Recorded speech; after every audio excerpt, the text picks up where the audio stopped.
প্রথমেই ভাইয়ের কাছ থেকে এভাবে ভূত হবো ভাবতেই পারিনি। আমি ভেবেছি ভাই খুব অল্প পরিমাণে দেবে, কিন্তু এইভাবে যে ভূত করবে ভাবতেই পারিনি।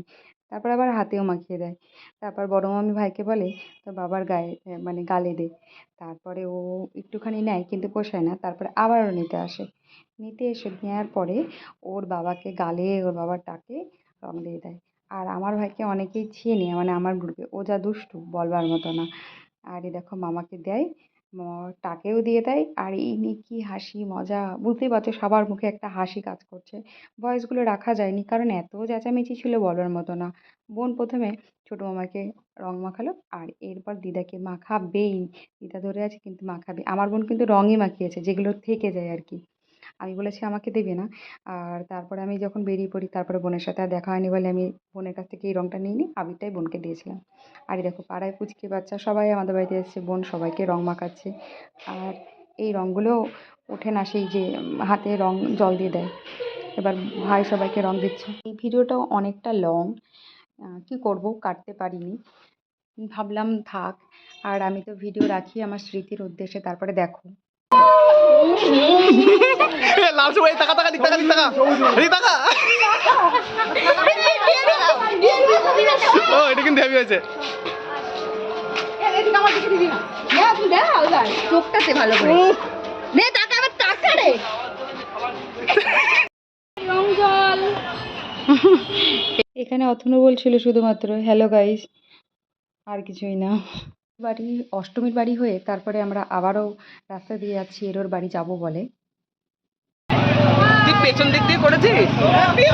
দলবল মিলে তখন পোড়ামাতালায় আবারও আবির কিনছি, কারণ কেউ আবির নিয়ে বেরোয়নি। আর আমি পোড়ামাতালায় একটু ঢুকলাম, প্রণাম করলাম, বেরিয়ে আসলাম। আর পোড়ামাতালায় তখন প্রচুর ভিড়।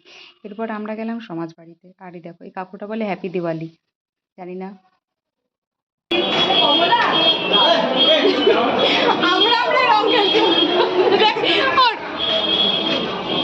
আমরা যেন নিজেরা নিজেরাই রং খেলছিলাম বেশি, কারণ এর পরে যে ভিডিওতে আছে সেটা দেখলে বেশি বোঝা যাবে। আমাকে পুরো হনুমানের মতো লাগছিল। আর এই যে আনন্দটা করেছি, দারুণ আনন্দ হয়েছে। আর এটা সমাজবাড়ি। সমাজবাড়িতে আমরা সাইকেল চালিয়ে চলে আসি। আর একটু আগেই বললাম যে কাকুকে আবির দেওয়াতে কাকু বললে কি যে হ্যাপি দিওয়ালি। আমরা এই নিয়ে হাসি ঠাট্টা করি। আর এই যে একটা সামনে একটা ছেলে ছিল, ওটা আমাদেরই স্টুডেন্ট ছিল। আচ্ছা যাই হোক, মন্দিরের ভেতরে ঢুকি। আর মন্দিরে প্রচুর লোকজন রয়েছে, তারা নিজেদের মতো খেলছে, আবির খেলছে। আর হচ্ছে দাদামশাই, তোমরাই বলে এইভাবে কাউকে রং মাখায়? অতনু এটা তুই কী করেছিস? অতনুকে তো একদিকে লাল একদিকে সবুজ করাই হয়েছিল, কিন্তু ও আমাকে এরকম বাদর হনুমান করলো কেন? ওকেও দিচ্ছিল, ও বললো না না না।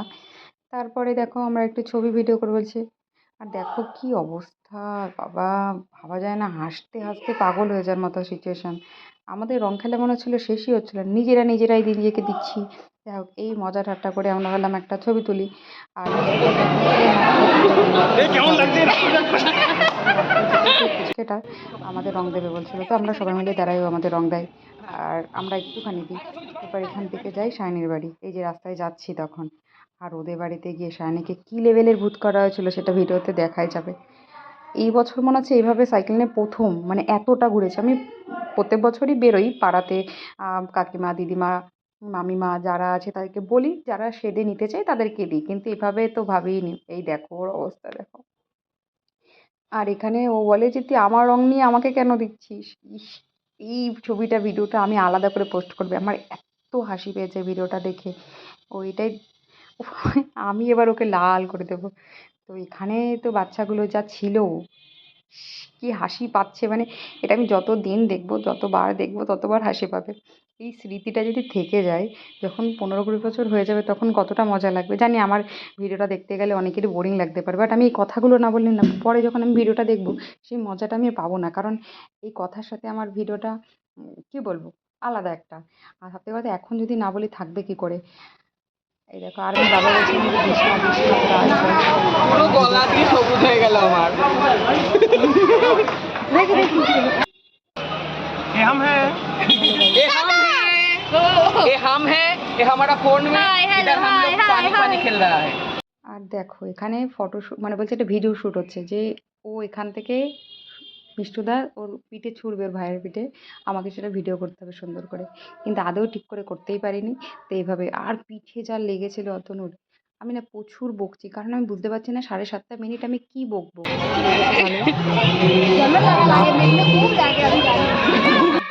শর্টকলি পরে আজ আমাদের হোলি। আপনারা দেখতে পাচ্ছেন এখন এখানে রং মাখামাখি চলছে, কে কাকে মাখাবে, কে কার আগে, আপনারা দেখতে পাচ্ছেন।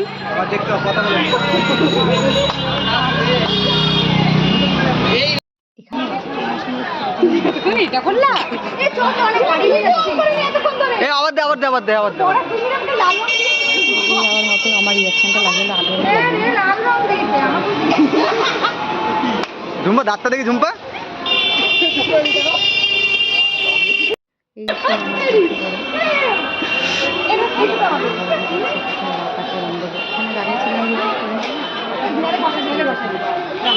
আমার আমার এখানে হঠাৎ করে ঝুম্পার বয়সের সাথে দেখা হয়, আর এইভাবে আমরা রং খেলে নিই। এরপরে যাই আমার পাড়াতে, কারণ পূজাদি অনেকক্ষণ ধরে ফোন করছিল, আমরা আগে বেরিয়ে পড়েছিলাম।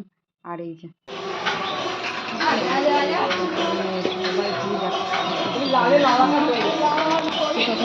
এইভাবে আনন্দ করার আনন্দটা আলাদাই, কিন্তু জানি না পরের বছর কি আসবে না আসবে, তাই জন্য এইভাবে আনন্দ করে যেতে ভালোই লাগে, আর স্মৃতি জমিয়ে রাখতে ভালো লাগে।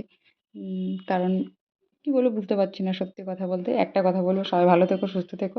আমার ভিডিও আমি এখানে শেষ করছি, বাকিটা আমি মিউজিক দিয়ে দেবো, কারণ আমি কি বলবো আমি এখন নিজে বুঝতে পারছি না। তবে আমি এখানে বলেছিলাম, যেহেতু আমাকে লাল আবির পড়েছিল, মানে ভাত কাপড়ের দায়িত্ব তুই আমাকে নিবি। আর কি বলবো, কতদিন পরে আসলে ভিডিও পোস্ট করছি, তো কোনখানে আমি কি বলেছি না বলেছি তাও তো বেশি মনে পড়ছে না। হ্যাঁ, ভয়েসে ছিল, কিন্তু আমি যখন ভয়েস ঠিক করতে গেছি তখন আবার মনে পড়ছে না। তাই যথেষ্ট পরিমাণে বিশেষ বিশেষ বলছি কেন, খুব উল্টোপাল্টা বকে দিয়েছি, ওর কথাই ভিডিওগুলো থাকলে আমার বেশি ভালো লাগবে, তাই আমি ভিডিওগুলো রেখে দিয়েছি। কোনো চাপ তারা লাইক কমেন্ট আমি ভিডিও করি না, আমি আবারও বলছি, কারণ আমি সেই ভিডিও দিতে পারছি না। সবাই ভালো আছো, সুস্থ আছো, সুস্থ থাকো। গেল